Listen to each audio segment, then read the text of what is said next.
Tonight, the state government commits $40 million to the duplication of Port Augusta's Joy-Ballook Bridge, and plans already in swing for next year's Broken Heel Festival. This is Southern Cross News with Fraser Goldsworthy. Good evening. The state government has announced a $40 million commitment to duplicate Port Augusta's Joy-Ballook Bridge. Local leaders are overjoyed, but now they're urging the federal government to put forward its share of the pie. The Joy-Ballook Bridge, not only a critical link for local traffic but transporters nationwide. It will cost $200 million to duplicate the bridge, and the state government has now put forward its share. This is a project that people of Port Augusta, people of South Australia, transport industries, freight councils, etc. have been trying to champion for many, many years now. The 50-year-old bridge has been central to a host of issues: local emergency services unable to safely overtake, and a narrow pedestrian walkway inches from traffic with hardly any space for gophers or bikes to pass. This is a very, very positive announcement. Finally, we have money on the table for an upgrade of the bridge. I thank the government for making this announcement. It is incredibly important. The state government says constructing another bridge alongside the current build could create 255 vital jobs. If the federal government follows suit to commit $160 million, it says work could start as soon as next year. Kind of almost hasn't quite sunk in, to be honest. It's one of those things that every meeting with ministers I've ever had in the 4 years I've been in this job, you feel like you're always rolling it out. You're always talking about, let's talk about the bridge, let's talk about Yorkeys Crossing, and then to now, out of nowhere, with no warning, to get such a really good announcement is really quite pleasing. Amelia Simpson, Southern Cross News. 26 cannabis plants have been seized by police during two separate investigations in Port Lincoln. 2 homes were searched, resulting in a number of arrests, one raid taking place just metres from a school.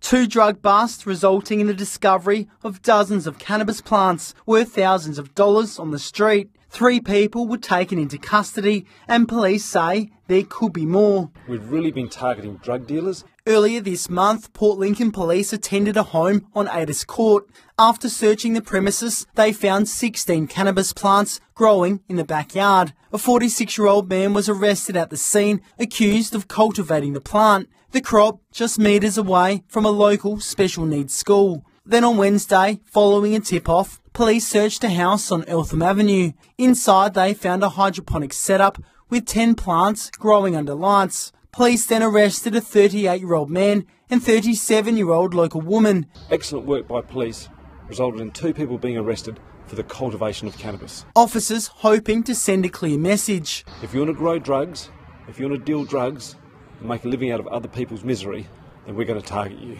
Police don't believe the incidents are linked, but drugs and crime are related in Port Lincoln. Drugs fuel the brakes and fuel the car crime. People are stealing from houses and stealing from cars to take to the dealer's house in order to swap for drugs. They're also urging the public to contact Crime Stoppers if they suspect anything unusual. Jason Kemp, Southern Cross News. A man has been caught drink driving after crashing his car near Port Lincoln overnight. At 11:30 last night, police say a 24-year-old man drove his car into 2 fences and a Stobie pole on Stormbird Drive in Boston. Officers breath tested the man, who allegedly blew .148, nearly 3 times the legal limit. The local man has lost his licence for 6 months. He'll face court at a later date. Water New South Wales says it is taking steps to improve water compliance and enforcement issues along the Darling River system. It comes after the release of a progress report from the New South Wales Ombudsman highlighting a number of issues. Patrick Reinke reports. In June last year, the New South Wales Ombudsman started a 4th investigation into water enforcement and compliance. It was triggered when allegations were made against the Department of Primary Industry Water's handling of the matter. Water New South Wales says in July last year, compliance functions were split between them and DPI Water, now known as Crown Lands and Water. The issues in the Ombudsman's report predate Water New South Wales taking on those responsibilities. In a statement to Southern Cross News, Water New South Wales says since coming on board, it has focused and directed resources to water compliance. This includes reducing the number of open compliance cases from 364 to 43 since the 1st of July. The Greens said regulation around water doesn't happen in New South Wales and is rotten to the core. accusing the State Water Minister of stonewalling. State Water Minister Niall Blair was unavailable for comment today, but Water New South Wales says it stands by its energetic and thorough enforcement of the Water Rules Framework. The full Ombudsman report is expected to be released as early as March next year. Dan Van Holst-Pellekaan has slammed the state government's refusal to vote on legal protections for RFDS workers. The criminal law bill to categorise flying doctors' personnel as emergency services for legal assault protection was refused during a vote in Parliament. Amelia Simpson has more. The region's member for Stewart says an RFDS worker from Mari first raised the alarm. Emergency services workers and medical staff already have legal protection, which sees greater penalties for assaults against them. But RFDS workers aren't on this list. A bill to include them was put forward for a vote yesterday, but the state government's response left Dan Van Holst-Pellekaan lost for words. I don't know what the state government has against the RFDS and why the state government refuses to support a very simple, very straightforward yet very important bill which would give RFDS workers exactly the same protection that other emergency services workers like police, SES, CFS, doctors, nurses already have. The member for Stewart says he put this bill forward in Parliament 2 weeks in a row, but to no avail. The government has used its numbers in the chamber to shut down debate, to adjourn debate, to make sure that they could not have a vote on this bill. With the RFDS increasing their reach to attending isolated events and providing medical services, Mr Van Holst-Pellekaan says he'll keep pushing for a vote. The Attorney-General John Rao told Southern Cross News in a statement that it hasn't had time to consider this bill. He says the state government is seeking advice from its agencies and expects to hear a response soon. After the break on Southern Cross News, plans already underway for next year's Broken Hill event. Details next.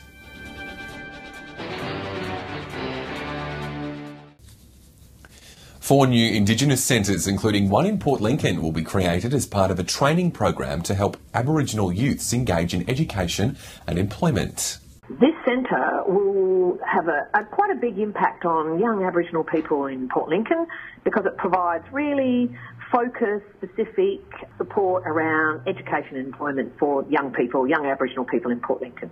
It's part of an $11 million Indigenous education boost by the state government to expand its training programs throughout the regions. The State Training and Skills Commission has paid Whyalla a visit to consult with industries who employ apprentices and trainees. The chairman says an upturn in the local economy is set to provide more opportunities. Whyalla's employment market has traditionally been based on vocational training through apprenticeship and traineeship opportunities. The industry regulator says the pathway often leads to as good employment outcomes as their tertiary counterparts. One of the challenges of that, of course, is encouraging that it is an alternative pathway to university. It provides great career paths, great job outcomes, and can often lead to well-paid jobs as well. The Skills and Work Commission has been in Whyalla for the last 2 days, meeting with local groups. Employers and training institutions had the opportunity to provide feedback on the state of the training opportunities in the city.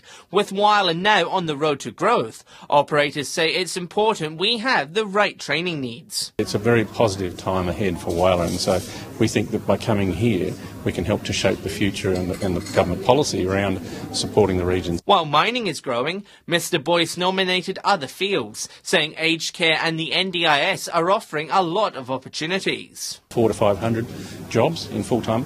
If you take the part-time nature of the industry, that probably could be double or triple that number of jobs that will be required just in this region alone. John Hunt, Southern Cross News. A bike track linking Kadina and Wallaroo is now making it safer for cyclists and pedestrians. The 7.5 kilometre track has seen kids get out of the classroom and onto their bikes, with schools utilising the track to teach students valuable road rules. The pathway cost $500,000. There are also plans to install charging points for people using Gophers to enjoy the path hassle-free while travelling between the two towns. Meantime, construction on the upgrade of Kadina's On The Run service station is well and truly underway. The $3 million redevelopment will see the site expanded to a 2-storey facility, with the workers knocking down the existing building today. It's a 30-week project, so Now that they're underway, residents should see it come down over the next few weeks and then see the new one go up in the new year. Hungry Jack's will be launching a new drive-through style experience when the facility opens. Customers will be able to order food on an app and have it delivered to their cars. Council hopes the servo will be back up and running by June next year. Whyalla residents are being urged to take care on the Iron Knob roads over the next few weeks as GFG Alliance increases its amount of traffic. The company is trucking quartz from its quarry near Iron Knob until mid-December. Quartz is a key ingredient in the process of steel making. Motorists are being asked to be extra vigilant between 4 p.m. and 6 p.m. Monday to Friday, when the majority of transport will be taking place. It was only held 2 months ago, but preparations are already underway for next year's Broken Heel Festival. The Drag Queen event has quickly earned itself the reputation as a major drawcard for the Silver City.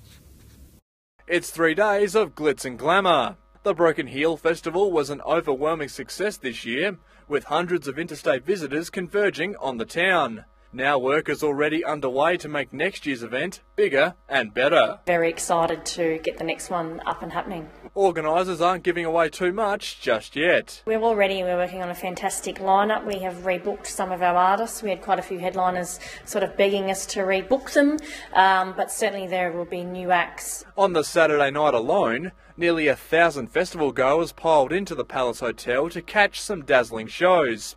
With tickets now on sale for 2018, partygoers are being urged to get in quick. We nearly sold out of our ensuite rooms sort of the day after people leaving the festival. This year, people just rebooking, and so our total accommodation is nearly sort of 50% full. Early bird tickets have been launched, and the message is it's better to book now than later. We've sold just a little over 20, so that's in less than 24 hours.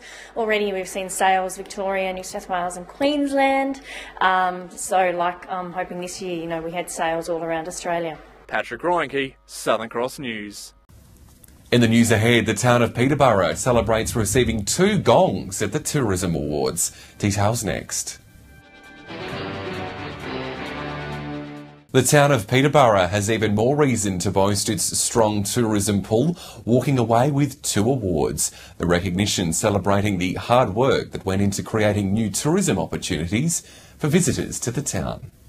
Recognised for excellence in tourism planning, creativity and innovation. We won the Local Government Award for Tourism, and we won silver in the Destination Marketing category. The community itself is behind all of these things, and the other fact truly is that everything we're doing is very visual. Peterborough's new RV park, the Newtown Carriage Museum and the $1.3 million street upgrade, all major contributors to the town's success. We've seen an increase of over 30% in overnights and also in visitor numbers through Peterborough, which we're absolutely thrilled about. They come and have a look. They want to know what it is we're doing and how our success is being measured. The awards proving a small town like Peterborough can make an impact on the national tourism industry. It's great to be able to win these awards so that we can spread the word around Australia and hopefully encourage more people to come and stay an extra day with us. It gives the town some pride. It gives them confidence to keep doing what they're doing. Rachel Nell, Southern Cross News. Well, with the weekend upon us, it's time to see what our experts are tipping cricket-wise. Here's Cricket Tips.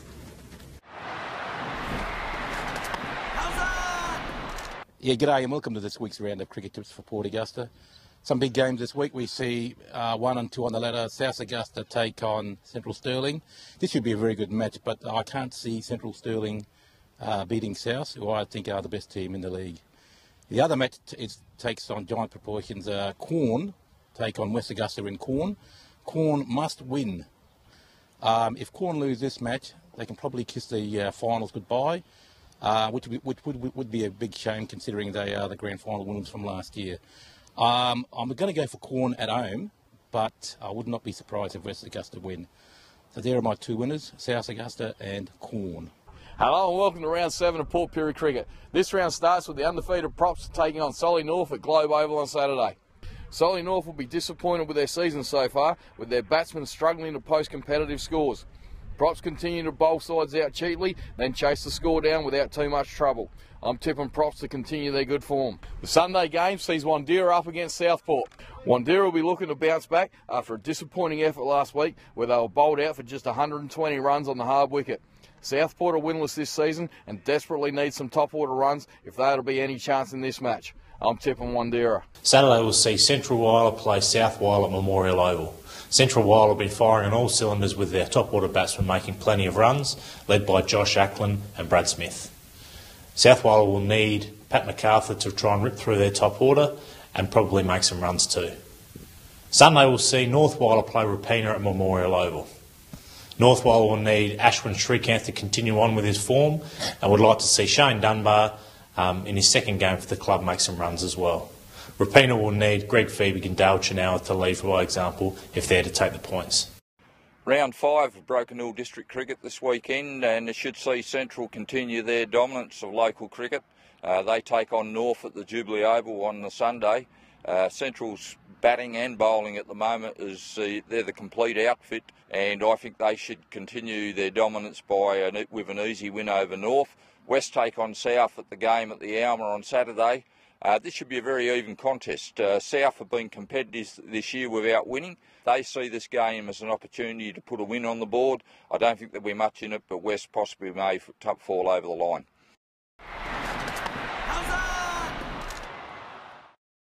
And unfortunately, we don't have tips for Port Lincoln this week. Hopefully we'll have them for you next week. Well, up next, the weather with Abby. Thanks, Fraser. It's looking like gorgeous conditions for your weekend. I'll have all the details next. Welcome back. Taking a look at the weather now. It was mostly fine and sunny today around the region. It hit 25 degrees in Port Augusta and a warmer 26 in Broken Hill. Whyalla and Port Pirie reached a top of 22 degrees, while it was cooler and showers for Adelaide, 19. On the satellite, low cloud in the southeast near a low pressure system in Victoria is bringing a few light showers, but high cloud in the west and north is not producing any rain. Skies are generally clear elsewhere. On the Gulf waters tomorrow, winds between 10 and 15 knots, seas at 1.5 metre with a south-southwesterly swell. The sun will rise at 6:07 tomorrow with sunset just past 8 o'clock. Looking at your Saturday weather, it's going to be gorgeous summer-like conditions with temps into the 30s. Sunny for Port Augusta, 29 the top. Fine for Whyalla, Port Lincoln and Coffin Bay with temps around the mid to high 20s. A warmer day for Woodner, heading for a top of 31 degrees and 27 for Broken Hill and Port Pirie. So to the next 4 days, it'll stay fine and warm in Port Lincoln till showers return for Tuesday. Beautiful weather in Cleve with temps around the low 30s before some showers on Monday, and a similar story for Woodner before showers for the start of next week. Sunny skies here too before showers on Tuesday, 32 degrees on Sunday and Monday for Whyalla. Warmer in Port Augusta as the temp rises to 34 degrees from Sunday into next week, and fine in Kadina as well, temps around 31 degrees. And finally, fine conditions for Port Pirie, heading for a top of 33 degrees for Sunday, Monday and Tuesday before some showers. Sunny and mostly 30 the top for Clare, and temps around the low 30s for Broken Hill before showers on Monday. So Fraser, it's looking like perfect conditions for the weekend. Enjoy that sunshine. Certainly will. Thanks, Abby. And that's all the news to now. Thanks for your company. I'll have updates later and we'll be back on Monday. Hope you can join us then. Good night.